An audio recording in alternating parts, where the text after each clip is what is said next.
What's up, guys? Mr. X51 here, bringing you a movie review of the movie The Conjuring, or as I actually thought of it, Insidious 2.0. I thought it was going to be just like Insidious going into it, but turns out it actually wasn't exactly like Insidious.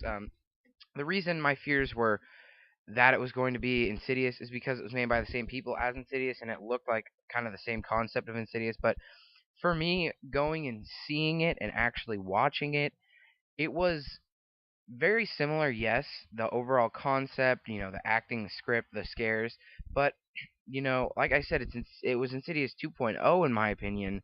So it was everything that was bad from Insidious became better in this movie, um, and it was different enough that I would coin it a different movie. Yes, not just like another Insidious or a sequel, but at the same time, it was like Insidious, which I mean, when you have the same group of people making a movie, it's probably going to be the same style as their hit movie before. So can't really fault them.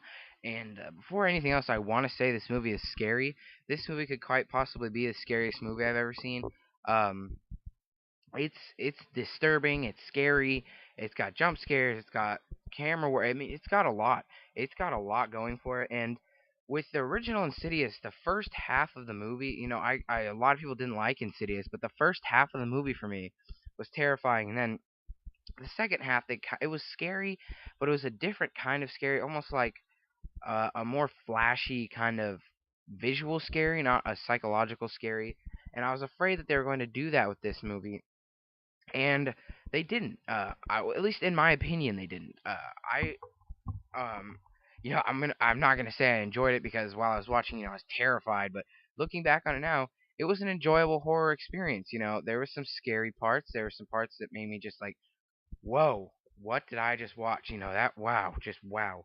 And I was sitting with my sister, and we were both screaming a little. I'm not gonna lie. And I went and saw this on opening night, so this is like at its scariest. Nobody had really heard anything about it yet, and I went to see it really late at night, or not late at night, but like I think it was midnight, the midnight showing, and so everybody there was so scared, and even like all the guys were getting scared, and so I didn't feel out of place, and it was just a good time going to this, and I would definitely recommend that you go see it. But some faults for me were some cheesiness that it had.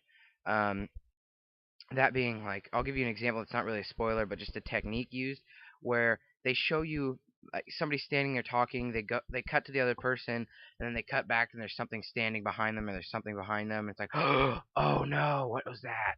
And it really, it's been done so many times before that I expected it to be in this movie. I just did.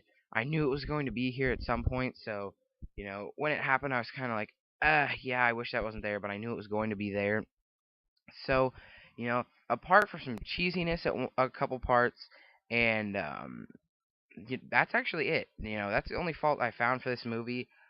Were some was like some cheesy parts, and yeah, I really do wish they hadn't put them in there. But at the same time, every horror movie has them nowadays. So I thought when I saw it, I just thought, oh well, it could have been amazing, but oh well. And I would give this movie an 8 out of 10. Very scary. Go watch. Actually, 8.5 out of 10. Very scary. Go watch it. Have fun. Scream.